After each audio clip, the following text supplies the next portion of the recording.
ఉత్తరాది రాష్ట్రాలను భారీ వర్షాలు వరదలు హడలెత్తిస్తున్నాయి. దీంతో వాగులు వంకలు నదులు పొంగిపొర్లుతున్నాయి. ఉత్తరాఖండ్లో మరోసారి క్లౌడ్ బరస్ట్ సంభవించింది. ఘటనలో పలువురు ప్రాణాలు కోల్పోయారు. కొన్ని చోట్ల ఇళ్లు కూలడంతో ప్రజలు శిథిలాల కింద చిక్కుకుపోయారు.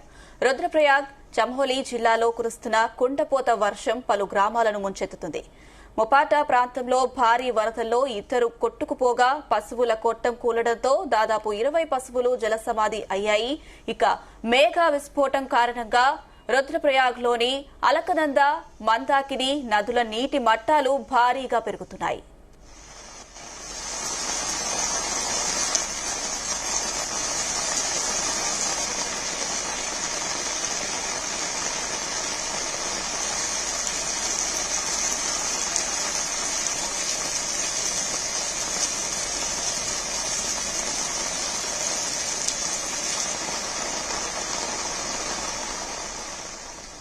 రుద్రప్రయాగ్లోని హనుమాన్ ఆలయం పూర్తిగా వరద నీటిలో మునిగిపోయింది.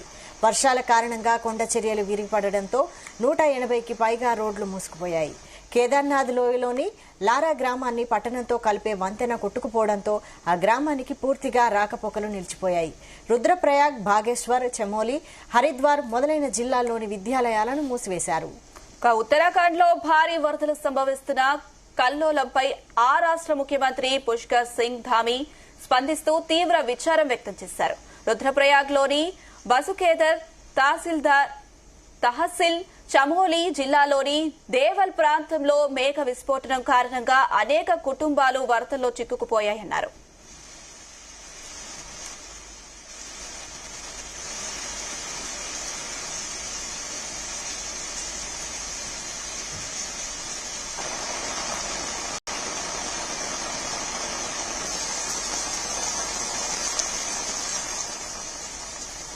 నీరు ఉధృతంగా ప్రవహిస్తుండటంతో సహాయక చర్యలకు ఆటంకాలు ఎదురవుతున్నాయన్నారు.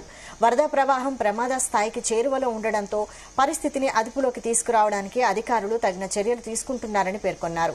ఎప్పటికప్పుడు వరద ప్రవాహాన్ని అంచనా వేస్తూ లోతట్టు ప్రాంతాల ప్రజలను అప్రమత్తం చేస్తున్నారని తెలిపారు. వరద ప్రవాహ దాటికి ప్రజలు అడవుల్లోని మూగజీవాలు సైతం భారీ స్థాయిలో మృతి చెందినట్లు అటవీ అధికారులు పేర్కొన్నారు.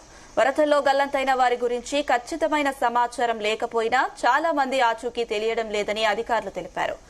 ఆకస్మిక వరదలతో తప్పించుకునే మార్గం లేకపోయిందని వివరించారు. ఇటీవల ఉత్తరాఖండ్లోని రామ్నగర్ పెద్ద కాలువలో వరద నీటి దాటికి చిరుతపులి కొట్టుకుపోతున్న దృశ్యాలు సోషల్ మీడియాలో వైరల్ గా మారాయి. గ్రామాల్లోని జంతువులు, పశువులు సైతం భారీ సంఖ్యలో ప్రాణాలు కోల్పోతున్నాయి.